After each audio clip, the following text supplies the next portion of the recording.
We only get to live one time, so you better vote for the things that are important to you.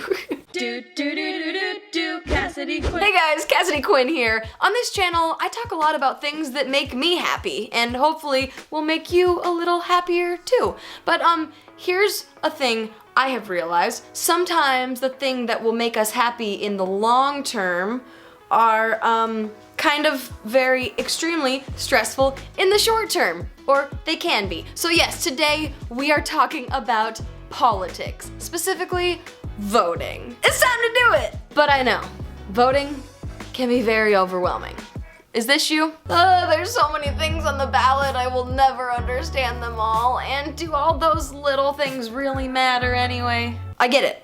I have felt that exact same way before. But it doesn't have to be like that. Personally, I'm all about admitting when I don't know something or I'm bad at something, because that's the only way I can actually learn and get better. So for today's video, we're gonna talk about why it's so important to vote and a fun way to get all your friends involved and make sure you all understand actually what's on your ballot. To do this, I enlisted the help of my favorite person to talk politics and human rights with, and just one of my favorite people on the planet, my brother, Max. This is my brother. Hey. You are the much more like politically minded sibling. Like in most of your free time, you're doing something political. Yeah, I like to get involved. I used to not care at all, so now I've found ways that are interesting to me and are what I think are impactful. Get involved. The first time I got to vote, I was most excited about voting for president. Mm-hmm. And that one also seems like the easiest, at least for me, to pick who I'm voting for and what I'm voting for. Like, at least this year, for me it is a very clear choice. Would you agree? I don't know how it's not a clear choice. But then it took me, honestly, embarrassingly, until kind of this year to realize that all of the other things on the ballot are really important. The down ballot stuff is equally, if not more important, I believe. It's interesting that there's less emphasis on the bottom ballot stuff and the conversation of does your vote count, because your vote really, really, really counts on those items, because those things are won by hundreds or tens or thousands of votes, right? Your one vote is super impactful in swaying those lower ballot initiatives and candidates. Like, what was that campaign you helped with? Shelley Simmons, she lost by 10 votes. They did a recount, which is very common, and then she won by one vote. That vote, because the ballot was filled out incorrectly, was thrown out. And then they have a law in Virginia that there's this special bowl that they put each name into a film canister into the bowl, and this is written law that this is the process.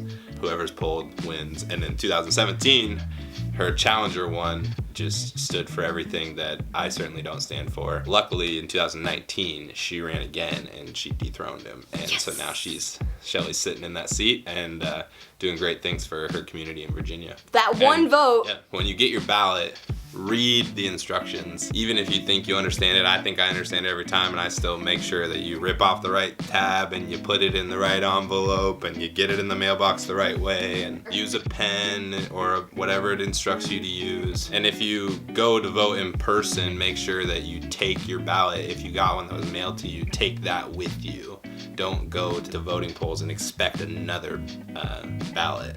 That's a key thing in a lot of states. Luckily here in Washington, we get them mailed to us and it's free to send them back. Oh yeah, because it used to not be free. We voted on that. That's an example of something that we voted on back in the day, right? Like if we should pay for us to mail in our ballots. Like, to me, that's a no-brainer. Another thing that is law in most states is if you get in line before the polling stations close, even if it closes, if you're in line, they have to let you vote. So stay in line, go on TikTok or something and entertain yourself and vote. So you came up with the super cool idea, Ballot and Chill. Ballot and Chill, exactly. Well, I'll start and say it was a combo collaboration of myself and a friend of mine, Tara, who came up with it. So she's been a rock star in organizing everything and sharing ideas with me and making the whole thing happen. So kudos to her. The idea of it is don't make yourself figure it all out, make your friends figure it out for you. Break down the ballot into bite-sized pieces and just have individuals research one or a couple items on the ballot, whether that's a candidate or a charter or an amendment or whatever other word we don't really understand what it means.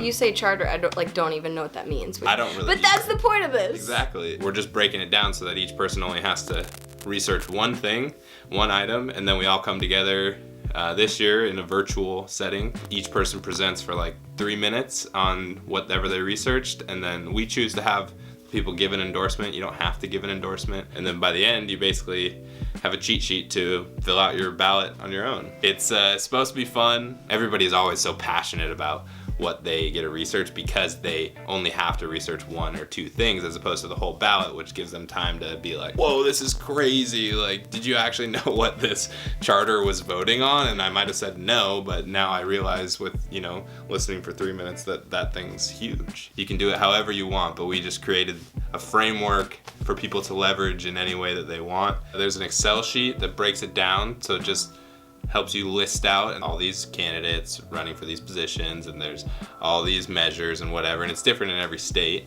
Assign those out or have people volunteer to sign up for them. There's a Google Slides presentation template, and you just break that out, give everybody a slide to put in whatever they want. An example of invite that we use to text around to each other to get people excited. All that's packaged up on a Google Drive folder, and anybody can download, make a copy, and then edit it as you need. Hold your friends accountable.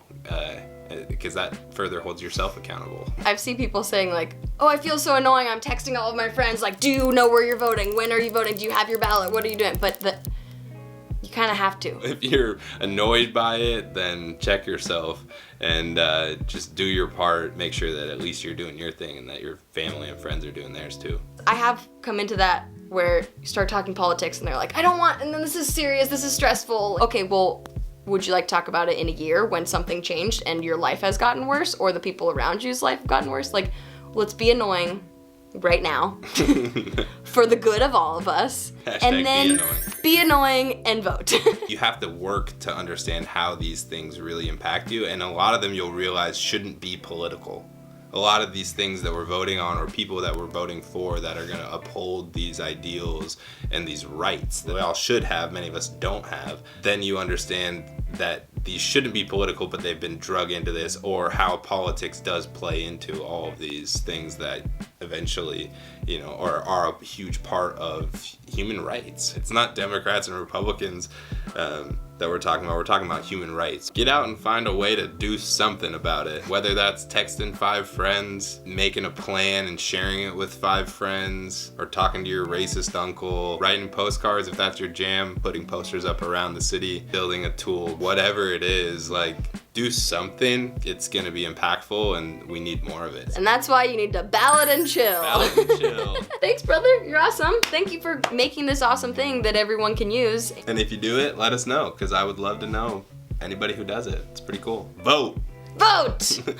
Okay, is it just me or does ballot and chill legitimately sound fun? Have you ever said voting sounded fun before? I don't think I have. If you want to host your own ballot and chill, the Google Drive folder is in the description below and it's free. I will be hosting my own ballot and chill in Oregon in Multnomah County where I live because obviously the ballots differ from every single county. That's why it's so confusing. And of course, if you're gonna plan an event like this, you wanna make sure you get all of the timing right. So make sure you know when you're getting your ballots, when you have to postmark your ballots, like when they actually have to go in the mail to make sure they get there on time and count. Like for me, our ballots are supposed to get here by October 22nd at the latest, and then they have to be postmarked on October 28th at the latest, which is a Wednesday. So I decided Monday sounds good. We're gonna host it on Monday the 26th. That's enough time. Everyone fills out their ballots, puts them in the mail, boom, voted. And if you do actually host your own ballot and chill, please leave a comment because we want to hear about it. Thank you so much for watching this video, and more importantly, thank you for voting. And thank you in advance for clicking the subscribe button so you never miss a future video, because I am doing this all the time now. So I'll see you again in a few days with something a little less political, but just as good for my mental health, because this election is bad for my mental health, therefore voting is good for it. Okay, last time we shot a video, we were also sitting on the floor, but we were doing something totally different. You were teaching me how to use Tinder. Yes, that was like 3 years ago or something. In that video, you said if it got 10,000 views, you'd do another video. And it did get 10,000 views, but it didn't get 100,000 to make me do it by myself. Oh, that was the deal?